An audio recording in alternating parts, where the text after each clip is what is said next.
Okay, so up next, we're going to go ahead and jump over to topic 3, which is the line of best fit. So remember, the line of best fit, also known as a trend line, let's go ahead and write that up here so I remember that. Kind of jumpy today. Is a trend line. I just really want to know, what is the data doing? What is the trend that's happening? Positive, negative, no correlation, that type of thing. But specifically in number 9, they want to know which scatter plot. Now think scatter plot. If you remember, we have plotted several coordinates and they're scattered about. That's why it's called a scatter plot. It doesn't make an actual line, but we can see some consistencies here. We can find a pattern. But which one of these most likely has a line of best fit represented by y equals negative 2x minus 1? Okay, so if I was to draw this y equals mx plus b on each one of these graphs, which one of these graphs would line up the best? You know, which one would have the data kind of going around it and the line would be the middle? So I stop and think, if I was to graph this, y equals, this would be my m, x, and this would be my b.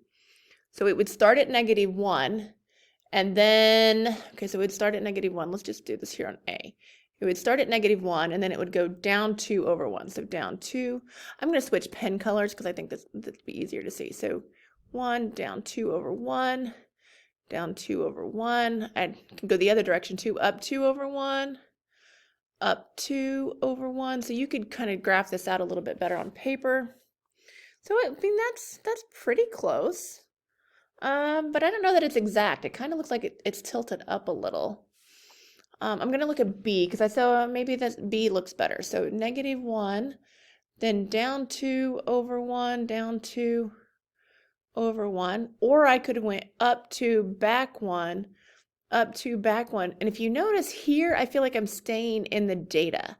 Like I'm kind of a little bit better here with the data. In C, though, well, C's not even going the right direction. C's a positive, and I'm looking for a negative. So I know that this can't be. This is not an option. Not applicable is what I'm going to say, because it's going the wrong direction.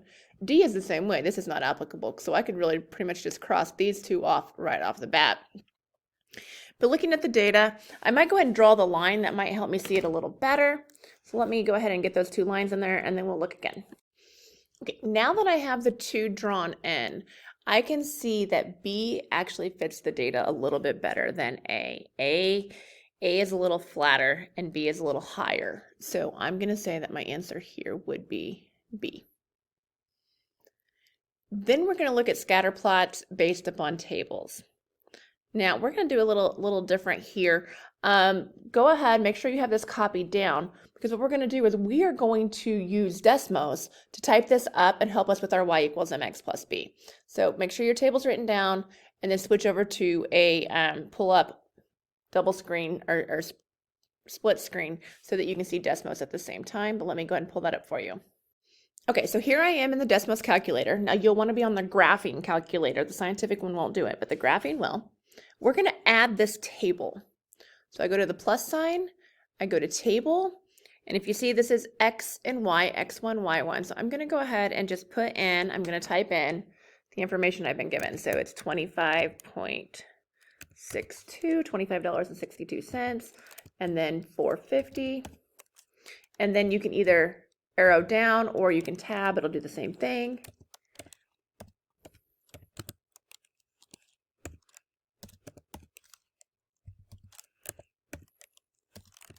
Do make sure as you're going along that you are typing the correct in. It is easy to get ahead or to use a comma instead of a period when you're trying to put these together.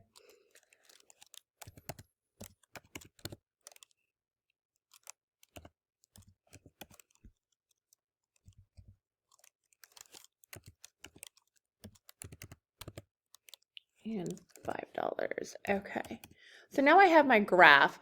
You're not going to really see much of it on here. If you go all the way over to your other side here, you can kind of zoom in and out.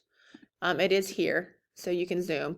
As you see, I'm pulling this around, so I just kind of drug it over. I can zoom in, I can zoom out. If I ever get lost, use the home button, the little house button on the right-hand side. That pops up as soon as you have started moving or zooming in and out. So I can see my data. But what I really want to do is I want to get an equation out of this.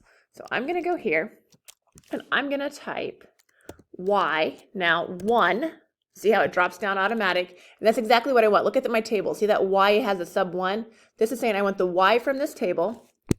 Now we are going to use the wave. I'm going to call it the wave because I think that's the easiest to kind of think about what do I put here. It's the next to the 1 on the left, and you're going to have to shift. Then mx1, because remember we're using x1s in there. See how I got a line, but we're not done. It's y equals mx plus b. Don't forget that part. And then if you look down here, it's going to give you both the slope and it's going to give you the y-intercept. So I'm going to go ahead and switch back over to my table and I'm going to write this in. So I'm going to round this. It says 0.158. So I'm going to make that 0.16. And the b is 0.55, and that would also round to 55. So I'm just going to go to the nearest hundredth. So I'm going to slide back over here and I'm going to go, well, okay. So my line of best fit for this data would be y equals 0.16x, that was the m that they gave me, and plus the b, which is 0.55. This is the information they gave us in that table. When we put that in, we could find that. So then we get a little bit more. It says, if the meal costs $60, estimate the tip expected. Now let's go back.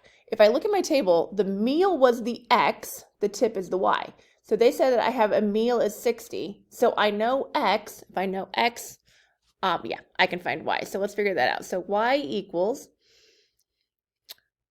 my 16 cents times 60 plus, all right. Now I'm just going to go ahead and multiply that up and type that in my calculator, and I'm going to find out that that means that my y, or I should actually say my tip, right? My tip would be $10.15. So I have a $10.15 tip. Okay, so let's go ahead and move to our next one, number 11. Go ahead and make sure you have it copied down again before we jump over to Desmos. Now, before you get started, the first thing I'm going to do is I'm going to go ahead and I'm going to take that table away. And then I can add a new table.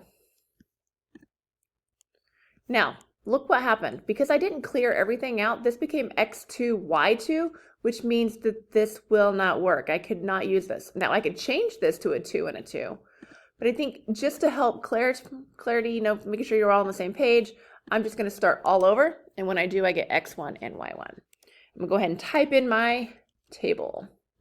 Okay, so I have typed in my table, and I wanted to get it all in so I can show you. When you go to type in this table, if you read the directions, it says the table below shows the annual sales in thousands for a coffee shop in certain years since it opened in 2004. So when I go to set up my table, the first number it gave me was 2004. Well, that's year 0. And then the next one was 2008, so that was 4 years later. And then 2010, well, from 4, that would be 6 years later. Then 2015, that would be 11 years later.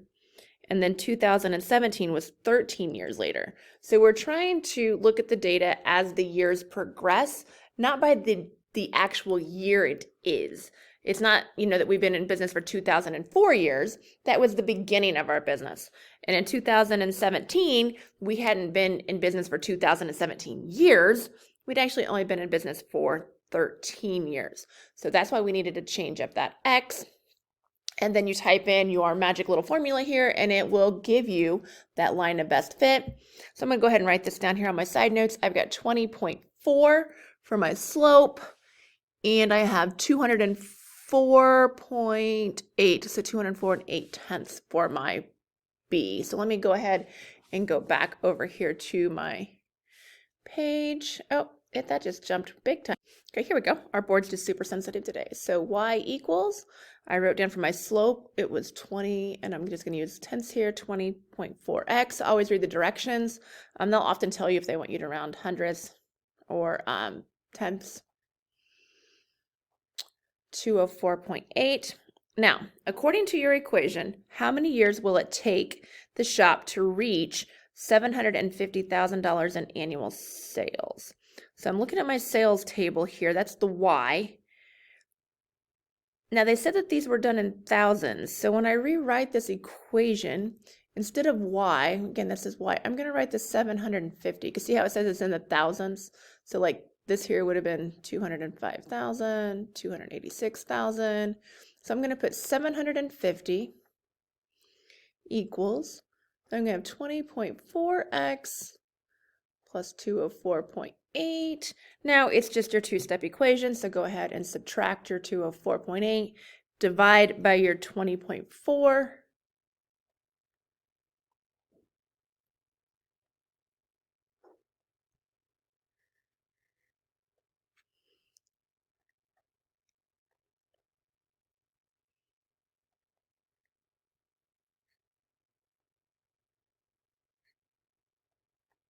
And my X, or my years, would be 26.7 years. So how many years will it take? 26.7, or in you know, at the end of the year 27. All right, we're gonna look at one more. I just want to make sure that you're good with setting these up because they won't always look the same. So in this scatter plot here, they gave us the scatter plot. But how do I get that into Desmos? I can't just draw this in there. It's not going to work. But what I can do is I could go through and I could list out these coordinates into a table, and then I could put them over. So if I was to list these out, just going to kind of give myself an X and a Y here. Okay, this would be 0, 180. This would be 1, 178.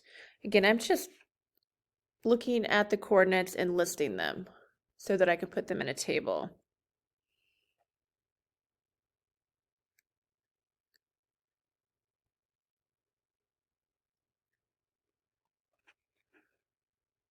And yes, you do need all of them because it will impact a scatter plot. All the data makes a big difference. It has to be there. So now that I have all these written out, the next thing I'm going to do is I'm going to go ahead and go over and I'm going to get this put into a table in Desmos. So again, I'm going back to Desmos. I am going to go ahead and clear everything out so that I start fresh, hit the plus sign, hit the table, try it, see what you come up with, and come back. All right, so I have my table in, I have typed in my equation, and I know that my slope is now m equals -1 point, I'm going to go to the nearest tenth, so -1 and 9/10, and my y-intercept is 180 and 4/10. So let me go ahead and put that in my line of best fit data here. So y equals -1.9x plus 180, and there's my decimal and my 4. So predict the person's weight after 12 weeks. Now weeks, 12 weeks, the weeks here would be our x value. So we're going to put that in for x. So y equals -1.9 times 12 plus 180.4. Just going to type that up in the calculator. And I'm going to say, well, that is 157.6. And that's the person's weight. So we would want to say we are weighing in pounds. So 176 pounds. So again, just a refresher, I wanted to show you some Desmos and a little slower. So if you have questions with that, you should always reach out.